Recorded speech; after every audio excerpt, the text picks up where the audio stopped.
Hey guys, welcome back to my channel. We have a lot of catching up to do. Actually, I need to get comfortable. We have a lot of catching up to do. So if you are new here, my name is Susan. I usually make content on health, wealth, self, motherhood, vlogs, just trying to improve my life. I also co-own and co-host a podcast called Dream Life Loading, which is all things self-improvement. But I have been a little MIA from YouTube for the last 2 weeks, and we need to catch up on why. This is my health and life update. If you guys have been following me on TikTok, you guys already kind of know what's going on. October 18th, it's a Friday. I worked my regular job, and then my little brother, who was in middle school, was having a parent-student soccer game. My parents are older, and they asked me to sub in for them as proxy. So I was like, sure, I love soccer. I played soccer in high school. I was excited. It was going to be a great time. So I drive, my daughter's 3 months old. I drive my daughter and I to the field, and my family's going to meet us there. We warm up. We get through the first half of the game. I'm having fun. Like, it's great. It's sunny out. We change sides at halftime, and now I'm facing like the sun, and I have an ocular migraine. And since I've had my daughter, I was getting these ocular migraines. It would obscure up to 80% of my vision, all in this side, my right side. And sometimes it was to the point where I couldn't see almost anything, and it would last a couple minutes, and these were happening 5 to 10 times a day. I saw a doctor. I told my OB at my 6-week appointment. He was like, I am not writing this off as hormones. I want you to see a neurologist and your PCP. So I went to my PCP, and I've also, for reference, I've had ocular migraines since I was 10, maybe younger. Or what I thought were ocular migraines. They were exactly like this. Just like bright lights, almost like when you're at the carnival or the fair at night and all the lights are like a little blinding and kind of like hallucinogenic. It was very much like that. So anyways, this is happening. This is not anything new to me. This is happening multiple times a day. When I went to my PCP, they prescribed me magnesium, and they almost stopped. Like, they improved drastically. So I was like, awesome. I canceled my appointment with the neurologist, and I was like, this is managed, done, check it off my to-do list. So I can't really see, so I step off the field to where my family is, because I was like, I don't want to get smoked in the dome with a soccer ball. So I step off the field, and I said, I can't see. And my sister was like, do you want my sunglasses? And I was like, no, that's not what I mean. Like, I can't see. Chris knew what I meant. Chris is my husband, if you are new here. And so he was like, why don't you just sit down? You probably need some water. So I sit down in like a lawn chair, and I'm looking. He was kind of like here. I'm looking at him, and then my arm is up. I was not blocking the sun, but my arm goes up, and then I'm stuck like this. And I can't move, and I can't talk. And my brother-in-law, Steve, was there. He is a firefighter, and I don't know if he's an EMT. He's a first responder. And I hear him say, get her on the ground. So he immediately recognized what was happening. And I feel the chair come out from under me, and I feel myself being like tilted horizontal with the ground and being lowered to the ground. And I can hear my dad say, call 911. Someone call 911. And then it's black. And then it was just like I passed out or fell asleep. And then I wake up, I open my eyes, and I'm in the back of an ambulance, and I have Mario and Luigi on either side of me. Okay, it wasn't actually Mario and Luigi, but they had mustaches like Mario and Luigi. I have an IV in one arm, and I don't even know what this guy was doing. He was doing something. And I was just like, I don't feel good. Like, felt like I got hit by a freaking bus.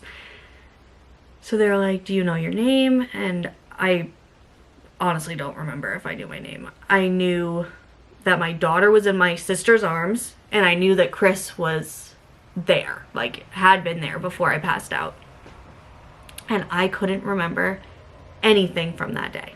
Nothing. Couldn't remember why I was at the soccer field. I knew I could see out the window, so I knew where I was, but I didn't know why I was there. I didn't know, couldn't remember going to work, couldn't remember literally anything. It was like someone had erased my memory. So they're like, we need to, you had a seizure. And I remember being so fucking confused. I was like, a seizure? No, I passed out. And they're like, we need to get you stabilized, and then we're gonna bring you to the hospital. I feel like we sat there for a long time, them just like getting stuff, I don't know, heart monitors and IVs and whatever else. I don't know what else they were doing. And then we drove from the soccer field to the hospital.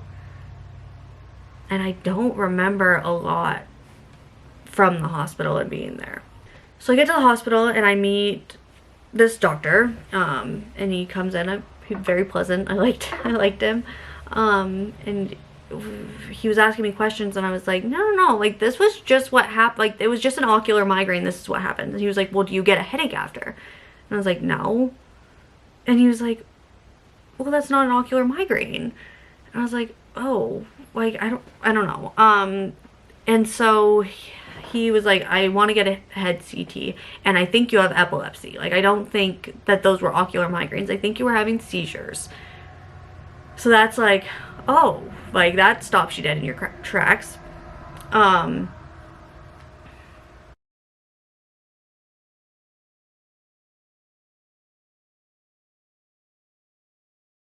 So they send me to get a head CT, and they like go back, come back. And I don't know what I was expecting, but I think I was just expecting them to be like, you've been stressed out, you're dehydrated, take better care of yourself, be on your way, goodbye. Like, that is, I think, what I thought was gonna happen. So my whole family had like got to the hospital at that point. They had all been in the room with me, and then my daughter was hungry and needed to eat. So she's 3 months old. So I was like, can everyone step out? I'm gonna breastfeed her. So, because I don't know if we had bottles. I don't know what the situation was, but I know that that was why I was in the room alone with her. So I fed her, and then when she was done, I was just sitting in the bed, and she was sitting with me, and the doctor came back and said, so I need to talk to you about something. And I didn't want everyone here, like, I wanted to talk to just you. And I was like, okay, like, again, not gauging what the fuck is about to come out of his mouth. And he said, I looked at your CT, and there's something in your brain, and I don't know what it is. And he was so calm, and I think that that's why I didn't like freak the fuck out. But like, in retrospect, how I stayed so calm is beyond me. I was also post 8-minute seizure, so like, that probably had a lot to do with it. And he was like, we don't have the ability to give you the scans you need here because it's the weekend. Essentially, it was Friday night, but he was like, so I'm gonna call around, but I'm suspecting they're not gonna have a bed for you where we want to send you, so you might get sent to X, Y, or Z. All hospitals in southern New Hampshire. I was like, okay. Still not understanding the magnitude. Like, we don't know what it is. All I know is that there's a 2-centimeter spot in my brain that shouldn't be there. And I have epilepsy, which I didn't know before. And I'm essentially by myself right now. So I call Chris because I, again, don't know where he went. I don't know if he went home. I don't know where my whole family had been removed from the room, like I said, for me to feed, but then I don't know where everyone was after that. So I call Chris and he doesn't answer. And also the hospital has terrible cell service. So I was like, maybe it's just that. So I call his dad and he answers, and I was like, is Chris with you? And he was like, no, why? And then I start crying, and I was like, they found something in my brain and we don't know what it is, and I can't get a hold of Chris. So then somehow, I don't remember the exact chain of events, and I'm still having short-term memory issues, and we're almost 2 weeks out from the incident. Anyways, my whole family comes back. I had told Chris, cause I finally got a hold of Chris. He called me back or something. And then my family, I think the doctor, I don't know. I don't remember how my family found out. I would have to ask them. I really should have done this video sitting with someone who was there that day.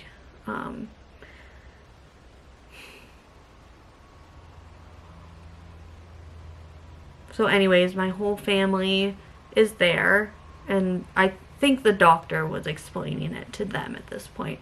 And then Chris comes in, and my mom's like, well, Chris is coming into this blind, he doesn't know. And I was like, no, Chris knows. I do remember that. And I know my in-laws showed up, but I don't really remember. I don't remember a lot from that night. So then the doctor comes back and says, I found you a bed, we're sending you to Concord. I was like, okay. So it's an hour and a half roughly from where I live. So they're like, we're getting you a transport right now because we have to transport you by ambulance because you're still not like stable, but you're not leaving here and like jumping in the car with your husband and going to the hospital. So they load me up into another ambulance and we drive to the hospital down in Concord. And then I got to my room, I think, and then they came and they pulled me and I went and got an MRI. I spent a while down there. I had an MRI and an MRI with contrast, and I was nervous about being claustrophobic. So they gave me, I think they gave me Ativan. I don't remember. They gave me something and I was zoinked and I pretty much slept the whole time. And then I woke up in my room, like my hospital room, and Chris went with me and my family stayed with Julia. And then I spent a couple days down there. I also got a CT angio with contrast. CT with contrast. That was weird when they put the contrast in. It literally feels like you peed your pants. Which, speaking of peeing your pants, I did pee my pants when I had my seizure. I was soaked. That was not fun. And so then I spent 3 days in the hospital, them like running tests and stuff. Also, something I did not know, there's an IV bag shortage, like of fluids. I remember them kind of not arguing, but well, yeah, kind of arguing. The hospital was like, we're keeping this IV bag, and the ambulance people are like, technically that's ours, like we should take it back with us. And they're like, no, we're keeping it. And they kept it in my room, disconnected from me, but it was in my room hanging the whole 3 days that I was there. And I think it was mine if I needed it, but I think they were gonna end up having to reuse it because there's such a shortage, which is alarming, and I did not know that that was a thing. My kidneys were, I don't want to use the word failing. I don't know if failing is the right word, but my kidneys were not functioning properly. So they were doing tests and watching those as well. I met with a neurologist and a neurosurgeon while I was down there, and they're like, we don't really know what it is. It could be, it looks old. It looks like it's been there for a long time. So now we're talking about the tumor. I'm sorry if I did not make that clear. So looks like it's been there for a long time. It's slow growing, and it might be causing your seizures. And that's where we're at with that. So what we know about the tumor is it's about 2 centimeters. It has a 12 millimeter circumference or diameter. I don't remember. And there's also presence of something that heals damaged brain tissue. I read over my MRI scans and report last night. But I'm still having a hard time processing information. So that's the best we can do with that. And the neurosurgeon that I met with in the hospital said, I wouldn't touch that with a 10-foot pole because there's a very good chance you're going to lose the right side of your world. And that's scary to not be able to see. The neurologist I don't really remember meeting with. Like, I feel like I was half asleep or maybe asleep when that man was there. But nonetheless, while we don't have a lot of information right now, I do have an appointment with a neurosurgeon oncologist who seems to be the best of the best this week. So I will be taking you guys along for vlogs and kind of keeping you guys posted and just documenting this journey for you and me, because my short-term memory is a little messed up. So yeah, that's where we're at with, I'm on epilepsy medicine, and okay, scratch. I am on epilepsy medicine. I have an appointment to learn more about the tumor. They want a scan that tells us the chemical composition of what it is. And I just ask that you pray, send good vibes, that it is not cancerous. I have a 3-month-old little girl and a whole lot more life to live, and I can't fathom the idea of it being cancer in this. We're not even gonna go there. So please just send all the good vibes that it is not that. So in the short term, what does my life look like? No drinking, no driving for probably a year. The drinking, I think, is inevitable, like forever. I have to be babysat 24/7, and I don't know, like, everyone's like, don't call it babysitting, but like, it is. I need supervision. I can't be alone for more than 30 to 60 minutes. That is being babysat, and I don't mean it in a degrading way towards myself, but like, let's call a spade a spade.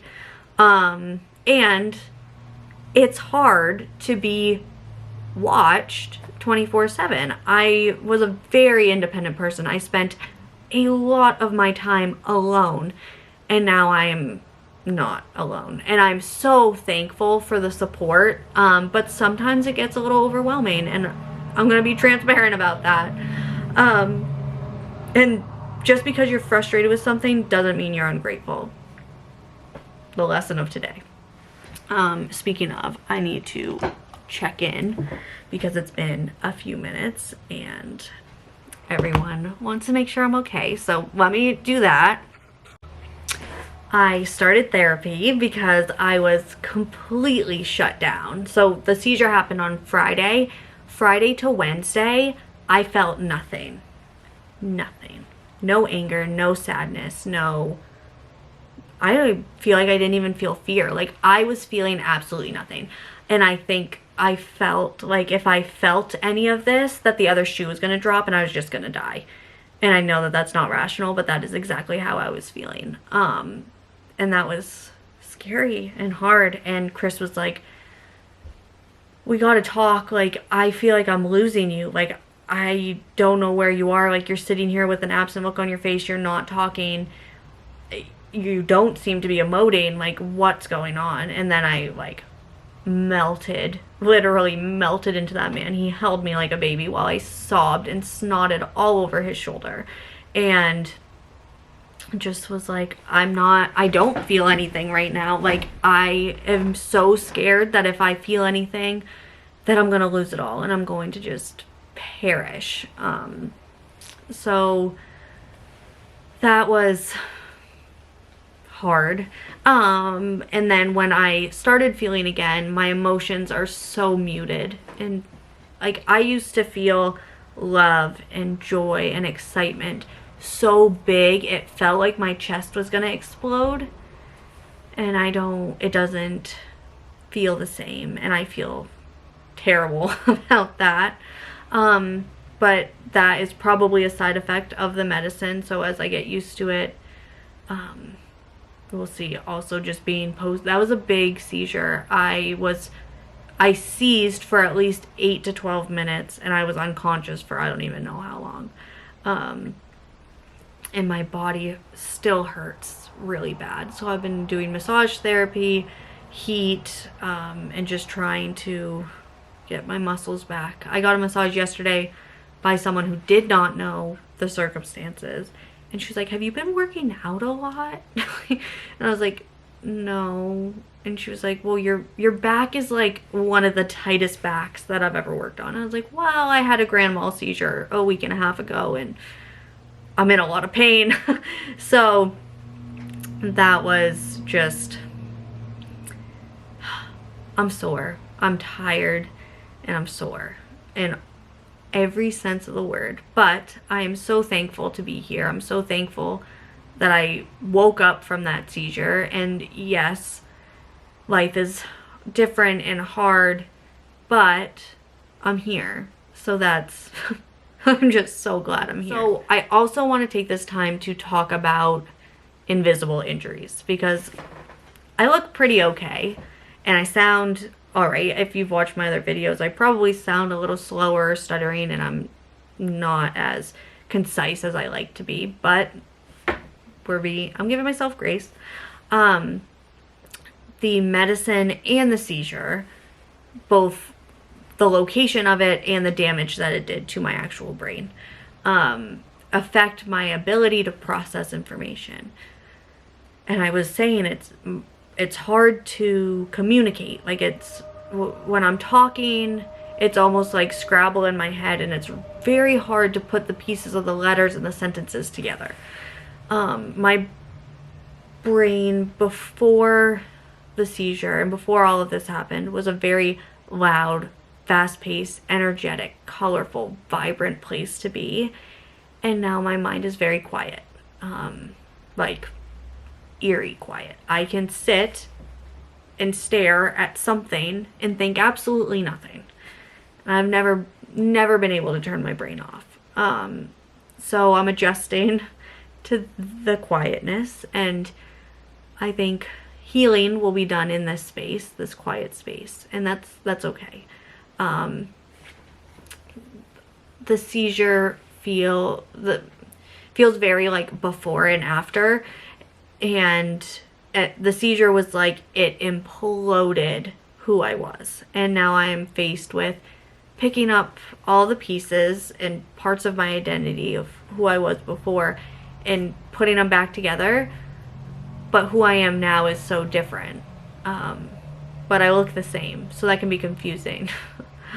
I had a friend the other day, he was here, and someone was on the phone with him and was like, "Oh, how's Susan doing?" And he was like, "She's fine." that lit me up, because I am not fine. I'm not okay. Like, I am hurting and my brain doesn't work the same as it used to. Just thinking is taxing. Texting friends back is hard. Like, it physically and mentally hard and draining, because it's something that used to be so easy. And it's hard because even Chris is like, "You sound pretty good. Like, you don't sound like you're stuttering." I'm like, right, but the energy it takes and the amount of work it is to spit out a sentence is hard. And I am not quick-witted anymore, which was a piece of me that I loved so much. And I don't think that piece is gone forever. I think that's just going to take time. I think a lot of this is going to take time. So while I'm being patient with myself, I also appreciate you guys being patient with me and listening to me ramble and watching my videos. There's so many different avenues we can go down, but for this video, it was supposed to be a health update and where I'm at. So to recap, I was diagnosed with epilepsy. Or actually, no, let's back up. To recap my health and life update, I had a Grand Mal Seizure on October 18th that lasted over 10 minutes. I was diagnosed with epilepsy. They found a 2-centimeter tumor in my brain. We don't know what it is. We just know it's old. It's like, how rude. This little fucker has been hijacking rides everywhere for 20 plus years. And I have an appointment with oncology and neurology. No, oncology and a neurosurgeon very soon. What you can expect is vlogs, reflection, just documenting this journey, and just being here as I navigate healing and fear. This is scary shit. And